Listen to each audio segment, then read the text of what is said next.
Hello, it's episode 10. How to keep up with your to-do list. Make a not to-do list. This tip will bring you immediate clarity and peace of mind. Yep, that's today. Welcome to Zen Maintenance with me, Christine Burke.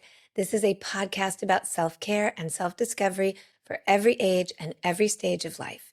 And in this podcast, we use the wisdom teachings of yoga and related well-being practices to discover more about who you are and how to live your healthiest, happiest, most liberated life, one breath, one day at a time. Today, I'm really excited. I'm always excited to be with you and to give you a little dose of Zen. But this one's really close to my heart right now. I'm finding in the new year that the particular message that I have to share today is especially poignant for me. So that makes me a little bit extra excited to share. We are going to revolutionize the to-do list with a radical twist that will free you up and calm you down. So if you're anything like me, you probably have some version of a to-do list going in your mind, your phone, on paper somewhere, and that's great. But do you ever feel like it's running you or like you can't catch up with it? Like you work for your to-do list? That the more you do, the bigger it gets? Well, if you do, I am so excited to share this with you and give you a new way to approach getting things done. The question of the day is, how can I keep up with my to-do list? So before we get into that, let me just take a moment to thank you for showing up today in curiosity, in the spirit of living your most interesting, creative, authentic life, opening to more joy, more healing, more peace, more living. I truly feel this from deep in my heart because while 10 podcasts might not sound like a lot in the scheme of things and in a world that is abundant with podcasts, it is to me. Each one of these has been a labor of love and learning. And all of the things that I'm sharing with you that are coming through our mindfulness journey and awakening and opening to different ways of looking at things and having anchors to ground us and be more present are all things that I utilize on a daily basis and have for many, many years. And I've used them in creating and making and delivering this podcast. And it's been a tremendous journey for me so far. I can't wait to be saying, yay, it's the 100th episode. So please keep sharing, keep tuning in, keep breathing. And before we get into our brand new way of looking at the to-do list, it's a but first meditation moment. Like but first coffee, but first meditation. So if you're able, right, if you're sitting in a place where you can just relax, close your eyes and drop into what we might call a more formal meditation, then you're going to take a moment to just ease into that. And if you're on the go and you're fitting this in, I'm proud of you. I'm happy for you. And you're just going to make this be the meditation of movement, the meditation of the moment. It can be a feeling more than anything else for you right now. Definitely, of course, if you are driving, stay alert. If you are running, stay alert. But soften, open, start to really take in your surroundings and just feel that shift. I think of it sometimes like a dimmer switch on a wall light, right? Or the ceiling light with the dimmer switch. And we just turn it down a little bit so we still have light. It's softer. It's like a glow. Okay. If you're able to, you're closing your eyes. We are making a shift through noticing our breathing. Mine, yours, maybe even the breathing of the world, because we do share the air. And though we might sometimes feel very disconnected, there's always this deeper current of connection.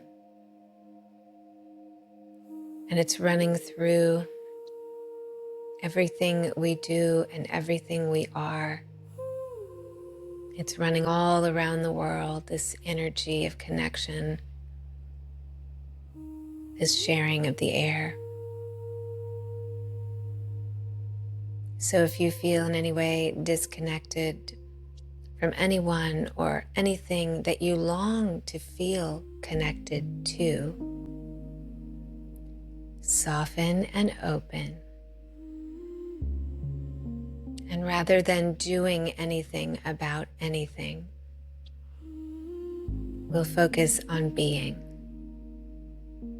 And it is the breath that will bring us there. Notice where you notice your breath right now. Do you feel it in your abdomen expanding and contracting? Do you feel it in your chest? Coming in and out of your nose? Do you feel it in your throat? It's possible that you feel your whole body breathing. Rather than you deepening the breath, shifting the breath, changing the breath in any way, right now, we're allowing ourselves to feel breathed, to be breathed.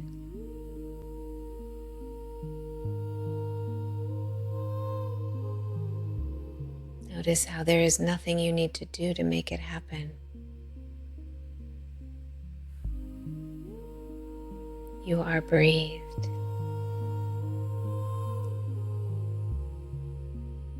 Can you relax into that? Experience more being in this moment, less doing. Just for a little bit.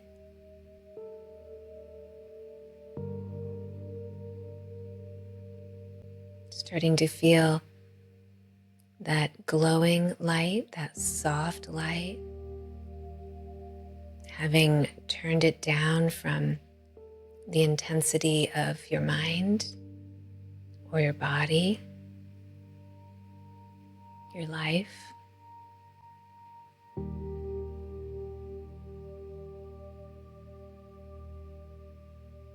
Becoming more nuanced, more subtle.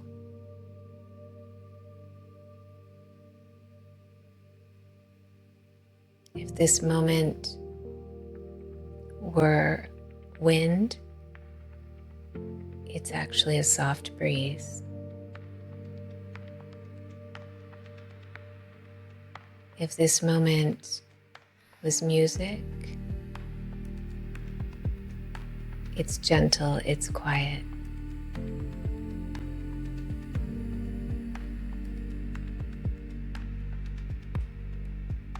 If this moment was thinking,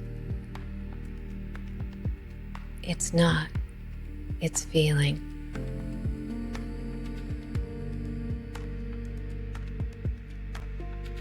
This feeling is peace.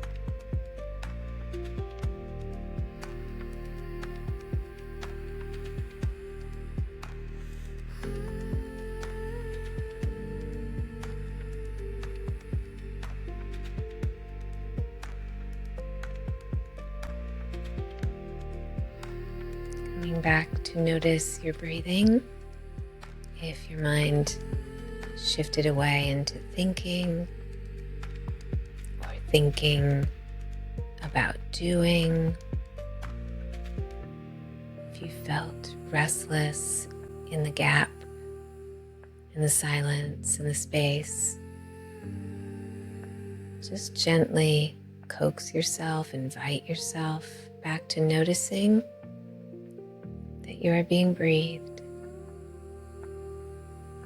Breath awareness.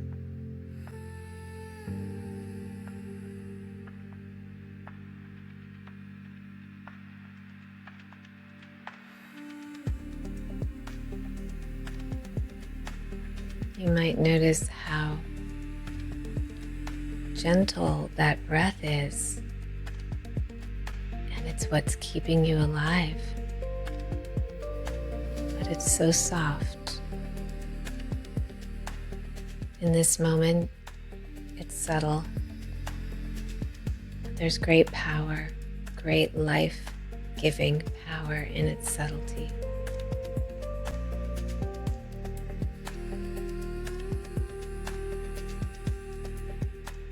Now you're going to join the dance of your breath and take a deeper one in. Feel how your body comes a little bit more alive, just kind of wakes itself up with that holding of the inhale, and then drop it, let it go.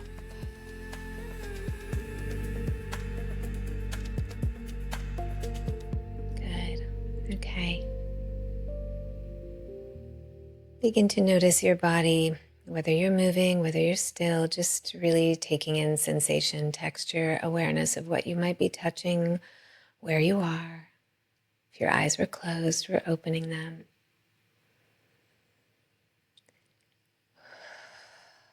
Okay. All right. So today, back to our theme. I feel like something really revolutionary is happening, and I don't want to dismantle the institution of the to-do list, but I just might. So as I've been listening to you, the listeners, the watchers of Zen Maintenance, my students in all my classes, the participants in my spiritual mental health diet program, and as I'm tuning into myself, there's been this theme emerging in this new year that's really worth paying attention to and worth just pausing and taking a moment to absorb, and we'll see where it lands for you. And that theme, we were just exploring a little bit in our meditation, is doing, with a capital D-O-I-N-G, doing. What we're always doing is doing. The feeling of needing to do, how much to do, when to do it, and even why am I always doing something? And the inherent tension or conflict that arises when we feel that internal or external pressure to do, but we're also not always being able to motivate or inspire, right?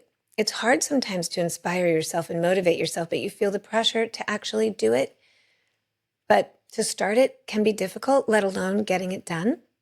Is this feeling familiar? I can't imagine it wouldn't. Now, Nike had a great way of dealing with it by saying, just do it. Genius, right? And I love that. I love just do it. Just do it right now. Quit the non-decision making, quit deliberating and overthinking everything, and just do the thing that you know that you want to do, or do the thing that you know that you need to do. And in the yoga terms, what this just do it approach is about is really quite Zen. It's getting us out of the suffering, the conflict that happens from indecisiveness, and the suffering that happens when we become frozen or paralyzed by all the things that have happened in the past and all the things that have happened in the future mind that's projecting forward and that could happen if we make this decision to do something. And then we're sort of in this limbo land where we're neither here nor there, neither hither nor yon. And the Zen aspect is cut through that monkey mind, right? The chatter, and just grab the action. So yes, I do. I love the take the bull by the horns, the jump ahead, the leap and the net will appear, all of those things. But there's also, as our Zen practice teaches us, there's also a lot to be said for not doing something. So one of my other favorite expressions is don't just do something, sit there.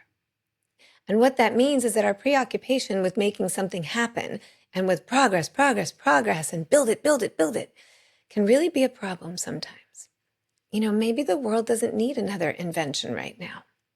Maybe in this moment, you don't need to improve your life 50% more.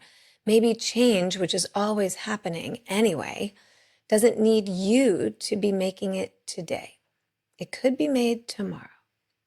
Now, this might feel a little radical for some of us, and why I called it a revolution. Haha.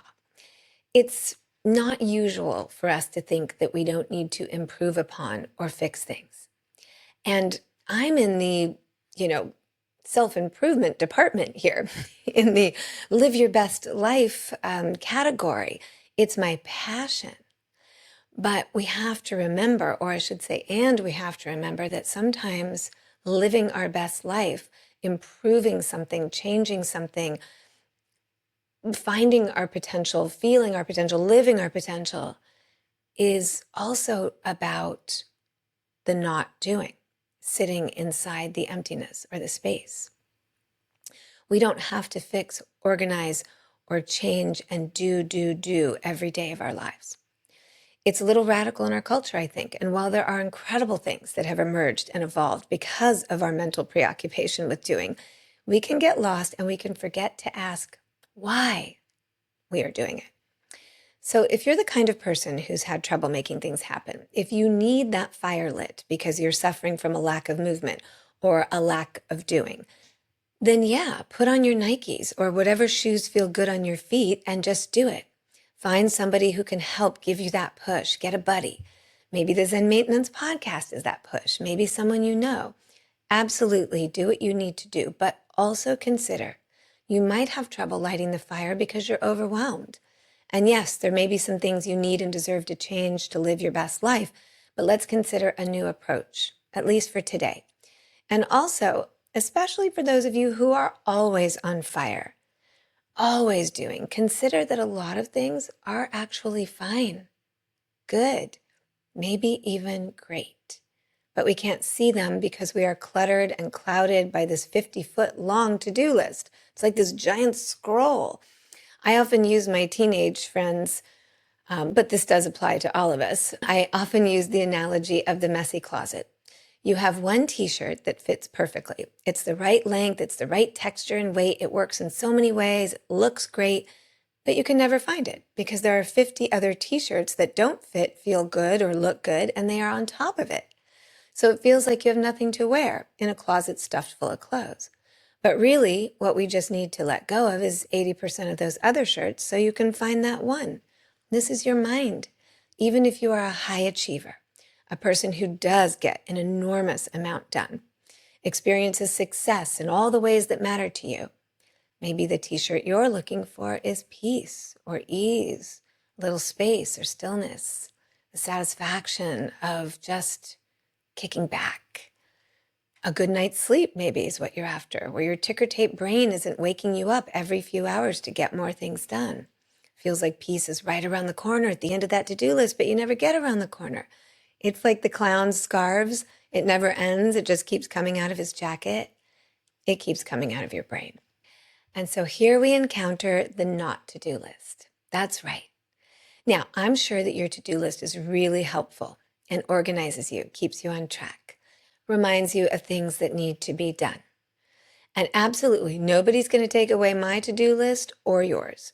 Nobody's going to take away my action list, and I'm not going to take away yours. I'm actually suggesting giving you another list. And this list might just bring a little light to your life. It might be the most empowering and focusing of all. And that is the not to-do list. These are the things you're not going to do today. Now, why would you take the time to create a not to-do list? Because our minds are so cluttered and filled and full with all of the things every single day that we could possibly focus on getting done, pushing ahead, achieving, taking care of, organizing, fixing, planning, scheduling, that it gets in the way of actually doing those most important or meaningful things to you, or the most valuable things on your to-do list, or at least it takes away the joy in doing them. Because there's this constant conversation and sometimes even an argument, all these other thoughts going on in your mind that are vying for attention, all these other things that could be done that are begging for their moment in the sun. And you can lose track of what the gift of this day could offer. Maybe the balanced productivity, the joy while you're doing, because you're having so many conversations at the same time while you endeavor to complete or finish the tasks on your list. I mean, have you ever just, and we've talked about this in the podcast before for sure, but have you ever just stopped midway through something and been overwhelmed by your own mind on which way to go? Like standing in the middle of the room and you're watering a plant, and then you're opening a piece of mail, and then you're folding some clothes, and then you're thinking about washing the dog or taking a run. I mean, really, it can get crazy in there. Some studies show that we have about 60,000 thoughts a day. So there's varying studies, but they're all in the range of 60,000, some say more, thoughts a day. So which thing to do and which thing not to do? I saw this fantastic meme on Instagram and I'm crushed because I thought I saved it and I didn't, probably because I had so many things on my mind. And I was like, oh, yes, that's why I got into yoga, meditation, and mindfulness, because this is me. This is me with no tools or support. This is me in the worst moment and most natural moment, maybe. And it was this little dog. I'll try to describe it for you. She's a little dachshund, and she's got a really cute little hat on with a daisy in it and a big worried look on her face. And it basically describes what I was just describing to you. You know, she's thinking about folding the laundry, and then she's thinking about having a snack, and then she decides that she's going to brush her hair, but then she remembers that she has to open a letter, and it goes on and on. So the not to-do list is taking charge by taking yourself off the hook with things you won't do. And when you write this down, it empties out your brain. It won't take up so much mental space until you decide to give it back to that. It could look something like this. Today I will not. I'm writing it down. Today I will not do the laundry. Worry about what's going to happen in 5 years. Fix the broken, fill in your blank. Order a new toaster. Clean out all my emails. Call Aunt Lucy. Wash the dog. Start a new skincare routine. Fix the recycling problem the world is facing. Rid the world of particulates and smog. Now, I'm not suggesting that you don't make positive change in the world, in your house, or in your life. Quite the opposite, actually. I'm suggesting that removing a few things that are clamoring at your apron strings for you to notice them today will allow you to get serene and clear on what you will give your attention to. And you can move this list around as the muse strikes you. You can take away and add and rearrange and put one thing on one list and move it to the other list. But when your mind knows that you are not figuring out college tuition or how to give yourself a pedicure and save some money today, not today, it will settle down. If you're a student in school and you don't learn how to do this, you cannot focus on the homework that is due tomorrow because you become overwhelmed and stressed by the homework and tests that are showing up daily and are going to be due for the next 10 years. It can feel like they will never end. I see it all the time with the students. Sitting down to take a test and already thinking ahead that if this doesn't go well, then there's the next test and the next test, and you're 5 tests ahead, and there's a test in front of you, and there's a clock ticking. But if you take that, just put it on the mental to-do list in that moment. I will do all future tests in the future when they show up, and all future homework in the future when it shows up. Right now, I am only responsible to this. I will not do that. And it's something that we can all benefit from and consider doing at whatever stage or point in our lives we are. And more to our point today, we can consider not doing.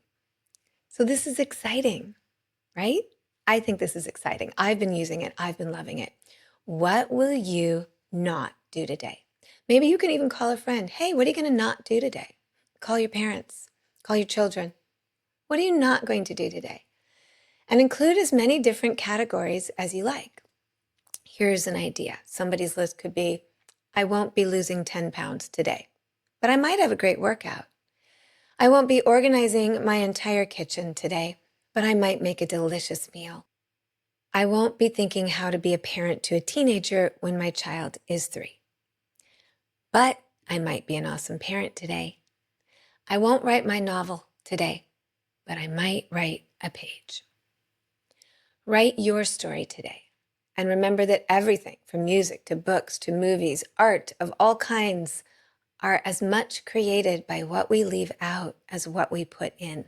The silence between the notes is part of the song and much of the beauty. I mean, it shapes the whole thing. So this is your Blissipline for the week, a not to-do list. And if you haven't tuned in before, and this is your first Zen Maintenance podcast, or you've forgotten what a Blissipline is, these are little homework assignments that I hand out that we are to take on blissfully and joyfully to improve our lives. They're soulfully connected. They're meant to bring a little bit more light, and they really do work. So creating your not to-do list, should you choose to take on your homework, you'll be amazed at how much you get done and how much more you might enjoy it. So let's not do something together again now, because meditating is a thing we do, but it's based on being rather than doing. So close your eyes if you can. Get comfortable and still. Relax your body. Maybe give it a little shake or a neck roll or a head roll. Remember that you have a body. And again, if you are in motion, you can stay in motion and you can still find an inner stillness. Absolutely. There are so many things where we're in motion, but we have that inner stillness, that rhythm that is more quiet and more still because it revolves around your breath and your being and your heartbeat than moving your muscles and your limbs. So even if you're skiing, running, swimming, painting, and even though there's movement in the body, there's this deep river of stillness underneath. The life force has a sort of eye in the storm, a place where we're always grounded and centered and can find peace. And that is the beingness.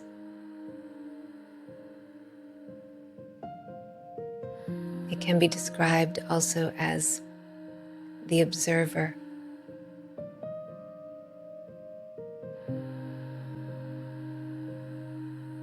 It can be described as the observed, because there is an element of beingness in everything, of just existing.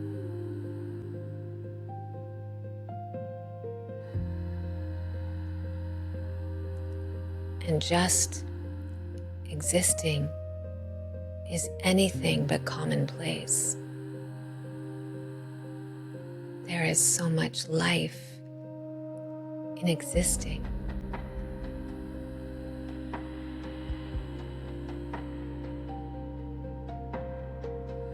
Relax. Can you feel yourself existing?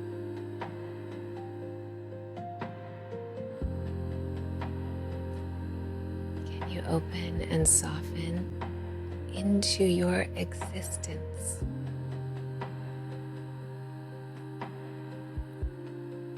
As the perfect place to be. Capital B.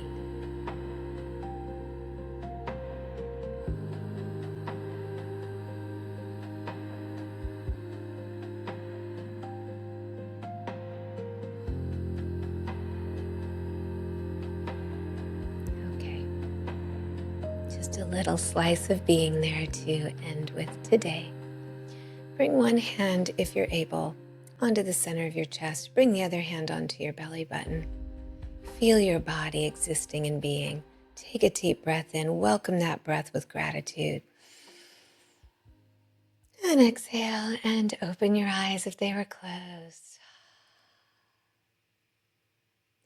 I so enjoyed being with you today. I enjoyed doing this and exploring the theme, the practice of not doing. I hope you have fun with your not to-do list. I would love to hear about it.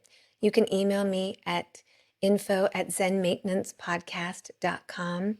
Please share this podcast. If you're enjoying this content, spread the word, pass it forward, pay it forward, give it away. I can't wait to be with you next time. I hope you're subscribing. Please leave comments. I would love nothing more than to be in conversation with you in that way. And until we see each other again, I'm thinking about you, or we hear each other again. I'm thinking about you and I'm cheerleading you and I'm saying, yay, you. All right. Namaste. Bye-bye.